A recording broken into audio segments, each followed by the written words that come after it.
I was 22 and I remember having this conversation very clearly. I was with an acquaintance and somehow we ended up talking about love. And I was deeply and madly in love with someone at that time. Deep in now what I understand was the most toxic relationship of my life. But at that time I genuinely believed that I could not live without that person. Yada yada. So when I was having this conversation with this acquaintance, he simply looked at me and he said, I know you're feeling terrible in this relationship, but do you know that love is a choice? It's a mental decision, and you are choosing this. And I was like, fuck you. Are you kidding me? I actually got angry.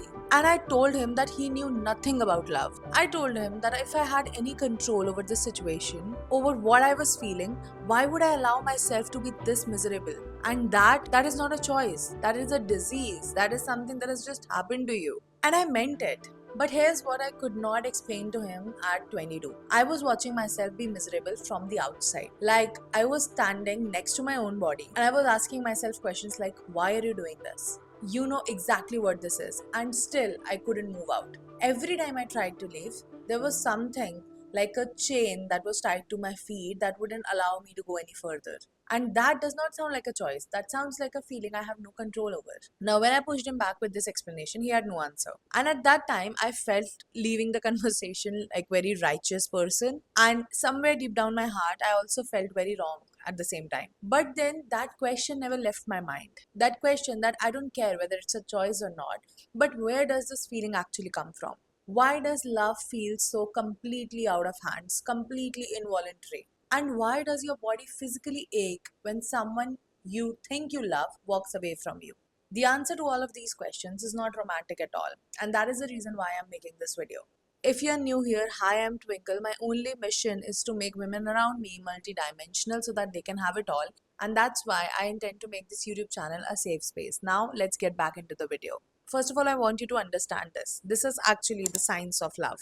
See, your brain has two main operating systems. We are going a little biological here, but bear with me. There's this rational system, which is like the latest system that our brain has developed over centuries, and this is called prefrontal cortex. Now, this is the part where plans are made, decisions are made, consequences are weighed. This is the part that thinks three steps ahead. This was the part of me at 22 that knew something was wrong. This is the part of me which was observing my own life. And then there is this emotional system that's called your limbic system, the amygdala. This is the part of your brain that processes feelings, desire, fear, and attachment. It does not think, it simply reacts. And it does not clearly give a fuck about your 5 year plan. It cares about what is familiar, what your body already knows, what feels like home, even when everything is on fire. Now, here's the interesting fact about your limbic system it learns through repetition. Hear me out. It means that every time when you're thinking of someone, every time you replay a memory, every time you check their profile at midnight, every time you choose to call them, you are teaching your brain that this is normal. You are literally wiring a pathway. Neuroscientists call this neuroplasticity, where your brain keeps changing itself on the basis of what you repeat. The thoughts you rehearse the most becomes automatic, and once that starts happening, it starts to feel uncontrollable. It starts to feel like your personality. It starts to feel like you. So that means that what I thought was love, that overwhelming, I can't breathe, I can't let go, was not love in a romantic sense. It was my brain doing exactly what I had trained it to do. I had taught it through months and months of repetition over those 3 years that this person was necessary for my survival. And your brain will not give up on your survival paths that easily. So basically, I was not in love. You could say that I was addicted to feeling the same feeling all the time. I was addicted to a pattern, to a feeling that I had rehearsed so many times that it felt like natural, like automatic. And now you must be thinking, okay, Twinkle, that's fascinating. But if love is just a brain chemistry, just a conditioning, just learned behavior, does that mean that the love I feel for someone is less real? Does it mean that it does not count? No, I'm actually telling you exactly opposite. I am telling you that this counts more than you realize. Why? Because once you understand how your brain learns, you will realize something that will change every relationship that you have in your life, ever. You will be in full control of it. And that happens when you understand these three layers. Here's how I understand love now as 29 years old. I understand it as a framework, something that will make sense in your head if you just listen to me for the next 2 minutes. Layer number one, the choice. When you see someone, something in you responds. And in that moment, whether you're conscious of it or not, you make a decision. You make a decision that, okay, Is this person checking my boxes? Could this person be my forever? And that is when you decide to pay attention to that person. To know them more, you decide to let them in. And when they're gone, you decide to think about them. And to rationalize it, you like to think of it in a way that you are just evaluating your options and you are just thinking about them to make a clear decision whether you like them or not. But that is not what is happening there. You are giving attention to them. Your brain is occupied by their thoughts. And this decision that might feel very involuntary, like violence singing in the background, it's not involuntary. It's actually happening just very, very fast. So it feels like it's out of control. Then we move to layer number two, the skill. Now, this is the part where you make that choice again and again and again. You choose to show up for this person on the days when you don't understand them. You choose to show up for this person on the days when you don't feel like it. You choose to understand them when they are being difficult, and you choose to stay in the conversations without walking out. You make a mental decision to choose them when it is the hardest thing to do. And that repetition of choosing them over and over again, that is not falling in love. That is actually building love. That is a skill. And just like any other skill, the more you practice it, the steadier the concrete it becomes. And the concrete it becomes, the more natural and automatic it feels. Layer number three, the feeling. This is where this skill has gotten into your muscle memory. After enough time, after enough choosing, after enough showing up, after enough practice, this choice that you were making consciously now becomes an instinct. This skill called love, which you were building in your prefrontal cortex, now moves to your limbic system just like any other skill would, just like driving a car would. It moves from your rational brain to your emotional brain. And suddenly, loving this person does not feel like a decision anymore. It feels like breathing. That is where the feeling comes from. It does not come from beginning, it does not occur in middle. It comes in layers from all the choices you have made before. I know this because I have lived both the versions. The fake version where feeling was just addiction dressed up as love, and the real version that I have felt with my husband over the last 5 years and through everything that we have built together. And what I feel for him now, it did not just arrive one day. I built it consciously, one choice at a time. Until I look back and I realized that I had built something that was not there in the first place. But it feels like it has always been there.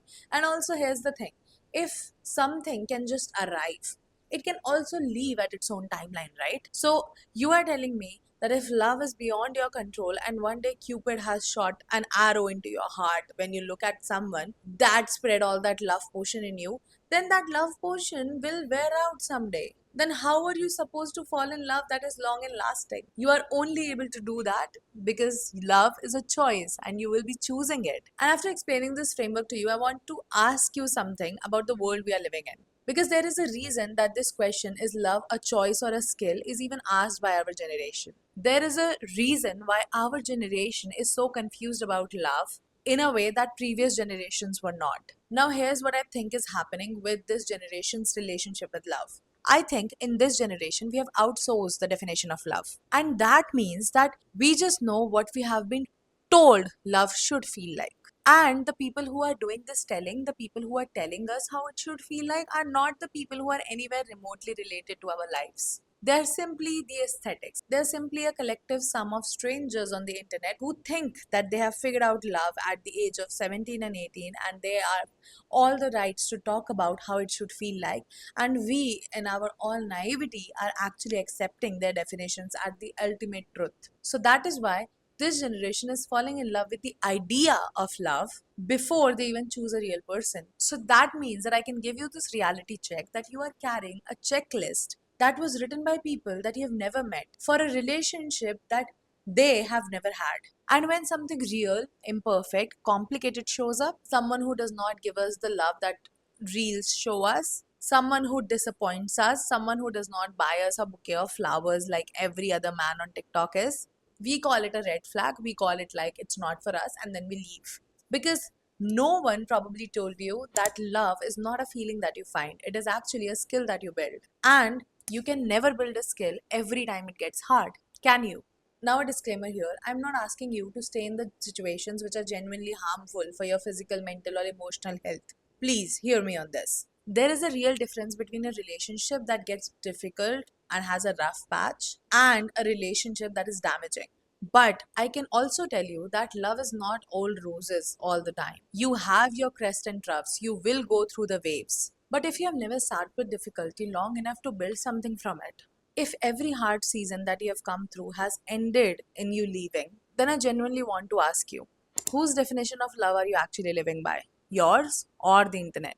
And guys, please, I want to be completely honest with you. I'm not talking about love from a very high ground. I don't want to sound like I know it all, but I'm just sharing my experience as someone who spent 3 years of her early 20s hurting people who were just well wishers for me because she refused to take responsibility of her own emotions. I hurt people who were genuinely there for me. I damaged relationships that deserved better of me because I simply kept saying that I cannot control what I feel. And every time I said that, I was handing over my agency to someone else. I was choosing helplessness and I was calling it love. And even now, even with my husband, even 5 years in, even now that I understand how love actually works, I still have to choose every day. And some days, this choosing is the easiest thing to do, and some days, it's the most critical one. Because the conditioning that we all have that love is something that is supposed to just happen to you does not disappear if I'm just explaining it to you intellectually. You have to practice this other higher version of yourself. You have to practice it over and over again until that becomes your default setting. So, here's what I want you to take from this video: the feeling of love, that overwhelming, involuntary, can't help it kind of feeling, that is real. I'm not telling you that it isn't, but that is the result of love. That is how love is supposed to feel. It is not the beginning of it. It is the feeling of love that you achieve after repeatedly making mental choices. It is a muscle memory of skill that you have practiced enough. So you don't fall in love, you walk into it. So if you're watching this and you're sitting in a place where you're unable to let go of someone because you know that that person is not right, or whatever reason it could be, but you are unable to let go of them, I want you to simply understand this one thing, that you can actually retrain your mind. And that is not going to happen quickly. That is not going to happen painlessly. It is probably going to make you miserable. But you can surely do that because you are not at the mercy of your feelings. You are the one who built it. So that means that you can build it again, and this time something probably different. And to just give you a little bit of homework that you can think of after watching this video is, I want you to first understand where your definition of love comes from. Sit with it seriously. No, look around, think about it. That is your idea of love coming from all the Instagram reels and TikTok videos that you're scrolling? Did you inherit it from playlist, or did you see a very successful couple around you when you thought that this is exactly how love should look like? Where is it coming from? I want you to write it down. That is the starting point of everything. After that, I want you to focus every time when you feel like I can't help this feeling, because that sentence trains our brain a lot. It is true that you feel what you feel, but it is also true that you have influence over how you feel. You always have the next choice. That is where your power lives. And acknowledging that is not cold, it's not dark feminine, it is actually awareness. That is maturity. And then, if you are trying to move on from someone at this point of time, stop feeding into that loop. Stop checking their profile, stop replaying the memory, stop rereading the messages, because your brain is still practicing to love them. Your brain is actually listening to what you are telling it. You are telling it that this person still exists in your life. Give it something else to practice then, guys. Pick a hobby, learn a new language. And not because you owe it to me, because you owe it to yourself. And at the end, let me just say it once again out loud. Love is not a feeling, it is a skill that you build with the choices that you make over and over and over again. And I hope that this helps. I will see you in the next one.